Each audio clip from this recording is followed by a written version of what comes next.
नमस्कार। पारकर न्यूज में मैं सुहास आमरे। जान लेते हैं आज एक शहर के बारे में, एक अनोखी खबर जो देश के ही नहीं बल्कि दुनिया के टॉप 10 शहरों में से एक है। मुंबई। समुंदर के किनारे बसा मुंबई शहर कभी बहुत खूबसूरत और शांत हुआ करता था। उस वक्त मुंबई का नाम बॉम्बे हुआ करता था। हर इंसान कम से कम एक बार तो बॉम्बे जाने की चाहत रखता था। इस शांत खिजा में एक दिन अंडरवर्ल्ड की आंधी ने कदम रखा और बहुत कुछ तबाह कर दिया। बॉम्बे के मायने ही बदल गए। आज का मुंबई अपने चेहरे से उन्हीं खून के छींटे को साफ करने की कोशिश करता रहता है, मगर ये दाग बहुत गहरे और पुराने हैं। दोस्तों, 1950 की बात है, जब शराबखोरी पे बंदिश लगाई गई थी। अंजाम यह हुआ कि ये शराब तस्करी की वजह बन गई। छुट भैये नेता और गुंडे टाइप के लोगों ने झटपट दारू की भट्टियां लगा डाली थी और गैर कानूनी धंधों ने अपने पैर पसरना शुरू कर दिया था। कच्चे शराब बनाने से इसे बेचने तक की नई आइडियाज पैदा कर लिए गए। यहाँ तक कि इस मामले में पुलिस की भूमिका भी संदिग्ध रही। पुलिस को सब पता था, फिर भी दारू की भट्टियां सुलग रही थी। शराब की यह तस्करी जब बड़े पैमाने पर पहुंची तो दुश्मनी भी पैदा हुई। अपना रुतबा दिखाना और अपना सिक्का जमाने के लिए लड़ाइयों की भी शुरुआत हुई। यानी यहां से शुरू हुई गैंग, परंपरा, डॉनगिरी, सादा जबान में बोले तो दादागिरी। कांच के शीशे में बंद दारू से शुरू हुआ यह धंधा अपनी अवैध सीमाओं से बाहर चला गया और अंडरवर्ल्ड की आंधी ने बॉम्बे में कदम रखा, जिसको आज की नस्ल मुंबई के नाम से जानती है। शराब के अलावा अब यह दादागिरी फिल्म की जगत के लोगों को धमकियां, अवैध वसूली, जिस्मानी धंधों और नाजायज जमीनी कब्जों तक आ गई है। यहाँ से मुंबई के दामन पर करीम लाला, हाजी मस्तान, वरदराजन, यूसुफ पटेल नाम की दागदार छींटे पड़ना शुरू हो गया। छींटे यानी अंडरवर्ल्ड। ये सब मुंबई को अपनी जेब का सिक्का मानने लगे। इन सब की एक ही लालसा थी, मुंबई पे छत्र राज, मुंबई का डॉन कहलाने की। लेकिन इनमें ज्यादातर डॉन की हत्या कर दी गई या फिर वो कुदरतन मारे गए। दोस्तों, आपको बता दें कि अंडरवर्ल्ड की आंधी 70 के दशक में अपने पूरे शबाब पर आ गई थी। बॉम्बे उर्फ मुंबई में अवैध वसूली से लेकर अपहरण जैसे नए अपराध शुरू हो गए थे। इसके बाद मुंबई पे राज करने वाले नई नस्ल के चेहरों का दौर आया। इसे भी आप इसी आंधी का हिस्सा कह सकते हैं। मुंबई पे राज करने की तमन्ना रखने वालों में दाऊद इब्राहिम, छोटा शकील, रमा नायक, छोटा राजन, अरुण गवली, मन्या सुर्वे, माया डोलस नाम के कुछ चेहरे उभर कर आए। उधर अंडरवर्ल्ड से परेशान होकर मुंबई पुलिस की एनकाउंटर गतिविधियां बढ़ने लगी। एनकाउंटर स्पेशलिस्ट की लिस्ट में विजय साळस्कर, प्रफुल्ल भोसले, प्रदीप शर्मा नाम चर्चित हो चुके थे। ये वो एनकाउंटर स्पेशलिस्ट थे जिन्होंने कई गैंगस्टर्स को अपनी गोलियों का शिकार बनाया। अब जान लेते हैं इन गैंगस्टर्स के बारे में। करीम लाला। अफगानिस्तान नागरिक करीम लाला ने 1940 में मुंबई में कदम रखा, जो बाद में खालिस मुंबई का डॉन बना। आपको बता दें कि माफिया नाम को करीम लाला ने ही जन्म दिया था, मगर इस डॉन को डॉनगिरी की बहुत बड़ी कीमत चुकानी पड़ी थी। 1980 में उसके भांजे और बेटे की हत्या कर दी गई, जिसकी वजह से करीम लाला के हाथ से मुंबई की गद्दी जाती रही। करीम लाला ने फिर तय किया कि बाकी जिंदगी वो सुकून से गुजारेगा। आखिरकार 2002 में 90 साल की उम्र में उसने अंतिम सांस ली और अपने कर्म का वही खाता लिए दुनिया से रुखसत हुए। हाजी मस्तान। ये एकमात्र ऐसा डॉन था जिसकी इमेज रॉबिन हुड सरीके थी, यानी कहीं से हासिल करना और जरूरतमंदों में बांट देना। यह हाजी मस्तान ही है जिस पर अमिताभ अभिनीत दीवार जैसी कई फिल्में हैं। हाजी मस्तान हमेशा सफेद कपड़े पहनता था और मर्सिडीज चलाता था। आपको बता दे, हाजी मस्तान एक तमिल था और 1955 में तमिलनाडु से मुंबई आया था। 17 साल के हाजी मस्तान को मुंबई की जुबान कतई नहीं आती थी। उसकी मात्र एक ही जुबान तमिल थी। एक बार उसे तस्करी के मामले में जेल हुई और जेल में ही उसने हिंदी सीख ली। 70 के दशक की मुंबई फिल्म इंडस्ट्री हाजी मस्तान के नाम से वाकिफ हो चुकी थी और 1984 में हाजी मस्तान को हार्ट अटैक आया और हाजी मस्तान दुनिया से रुखसत हुए। वरदराजन मुदलियार। दोस्तों, वरदराजन कभी विक्टोरिया टर्मिनस रेलवे स्टेशन पर कुलीगिरी करता था। यह दशक था 60 का। बाद में यही कुली मुंबई का खूंखार डॉन बना।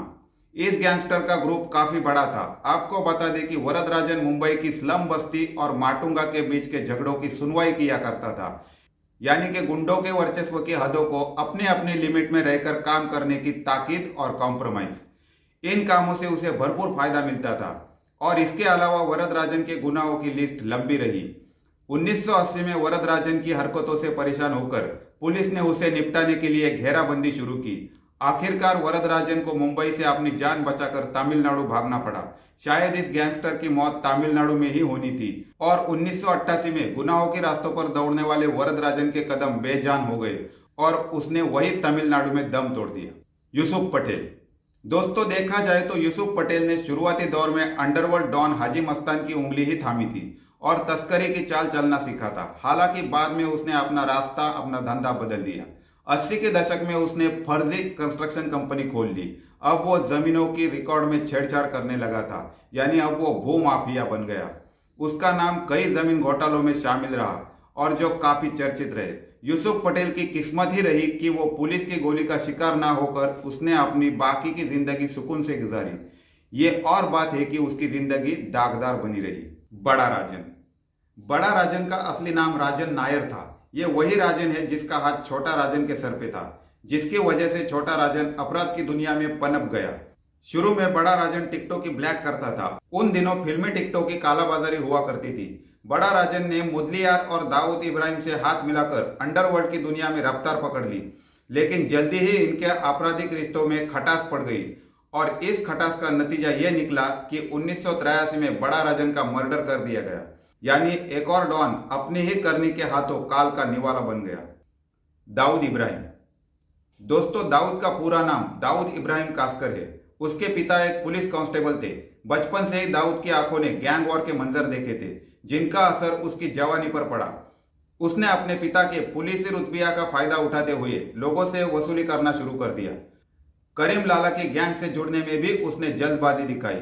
आगे चल के उसने अपनी डी कंपनी नाम की कंपनी बनाई। दाऊद इब्राहिम अपने प्रति रिस्क कम लेता था, मतलब वो अपने दुश्मन को जिंदा छोड़ना कतई पसंद नहीं करता था। अगर उसका कोई बेहद करीबी उससे विवाद करता तो वो उसे भी खत्म कर देता था। ये वही दाऊद इब्राहिम था जिसने अंडरवर्ल्ड की दुनिया को नई परिभाषा दिलाई, मैच फिक्सिंग जैसे अपराध को जन्म दिया। वही फिल्मी हस्तियों को धमकाकर वसूली, तस्करी, रियल एस्टेट जैसे क्राइम को मुंबई में आम कर दिया। आपको याद दिला दे कि दाऊद इब्राहिम मुंबई में हुई 1993 के सीरियल बॉम्ब ब्लास्ट का मुख्य अपराधी है, जिसकी तलाश पुलिस को आज भी है। दाऊद अलग अलग नामों से बने पासपोर्ट के सहारे अलग अलग भेष बदलकर जहाजों में सफर करता है और वहीं से डी कंपनी के काले कारनामों को कमांड करता है। अंडरवर्ल्ड की दुनिया में सब कुछ संभव है। छोटा शकील। ये गैंगस्टर भी 70 की दशक आतंक पर्याय रहा। ये बात तो सबको मालूम है कि छोटा शकील दाऊद इब्राहिम का खास आदमी था। मुंबई सीरियल बॉम्ब ब्लास्ट के बाद छोटा शकील पतली गली से पाकिस्तान निकल गया और आपको बता दें कि छोटा शकील मोस्ट वांटेड गैंगस्टर की लिस्ट में अंडरलाइन डॉन है। छोटा राजन। दोस्तों, ये गैंगस्टर सिर्फ नाम का ही छोटा है, मगर इस गैंगस्टर के काले कारनामों की लिस्ट बड़ी लंबी है। आपको बता दें कि छोटा राजन का नाम अपराध की दुनिया में उस वक्त उछल कर आया जब छोटा राजन ने क्रिकेट के स्टेडियम में गैंगस्टर अब्दुल कुंजी को मौत के घाट उतार दिया। ये वही अब्दुल कुंजी था जिसने बड़ा राजन की हत्या कर दी थी। बड़ा राजन ने ही छोटा राजन के सर पर अपना हाथ रखा था और जब छोटा राजन के कारनामे दाऊद इब्राहिम के कान पर पड़े तो उसने उसको अपनी गैंग में शामिल कर लिया। आगे चलकर ही छोटा राजन दाऊद इब्राहिम का राइट हैंड बन गया। इधर मुंबई के अंडरवर्ल्ड में एक और नाम तेजी से उभर रहा था और वो है छोटा शकील। छोटा राजन को उस वक्त बड़ा बुरा लगा जब छोटा शकील दाऊद इब्राहिम की गैंग में उसकी जगह लेने लगा। यही बात छोटा राजन और दाऊद इब्राहिम के झगड़े के बीच का कारण बन गई। 1993 के सीरियल बॉम्ब ब्लास्ट के बाद छोटा राजन दाऊद इब्राहिम से अलग हो गया और अपने आप को देशभक्त डॉन साबित करने लगा। कुछ बरस पहले गैंग वॉर के डर के चलते इंडिया से भागकर उसने मलेशिया में पनाह ली, जहां उसे इंडोनेशिया पुलिस ने गिरफ्तार कर भारत को सौंप दिया। मान्या सुर्वे। मान्या को बड़ी तमन्ना थी कि दाऊद की डी कंपनी ज्वाइन करे, इसलिए जब मान्या पुलिस को चकमा देकर जेल से फरार हुआ तो वो तुरंत डी कंपनी में दाखिले के लिए गया, मगर दाऊद ने उसे अपनी गैंग में शामिल नहीं किया। इस बात से तिलमिलाए मान्या सुर्वे ने अपनी गैंग बनाई। फिर क्या था, दाऊद इब्राहिम और मान्या सुर्वे में गैंग वॉर छिड़ गई, जो अखबार की सुर्खियां बनी रही और मुंबई की लोकल ट्रेनों में गैंग वॉर का विषय चलता रहा। मान्या ने कैनरा बैंक डकैती भी की। 1982 में मान्या सुर्वे को पुलिस ने एनकाउंटर में मार गिराया। इकबाल मिर्ची। जैसा कि नाम से ही पता चलता है कि यह एक मिर्च मसालों का कारोबार करता था, इसी वजह से इकबाल के साथ मिर्ची लफ्ज जुड़ गया। इकबाल मिर्ची बेशक मिर्च मसालों की गंध में पैदा हुआ, पर उसने मेहनत की उजली राह को छोड़कर अंडरवर्ल्ड के अंधेरों की तरफ रुख कर लिया था उसने बिंदास नशीले पदार्थों का धंधा खोल दिया।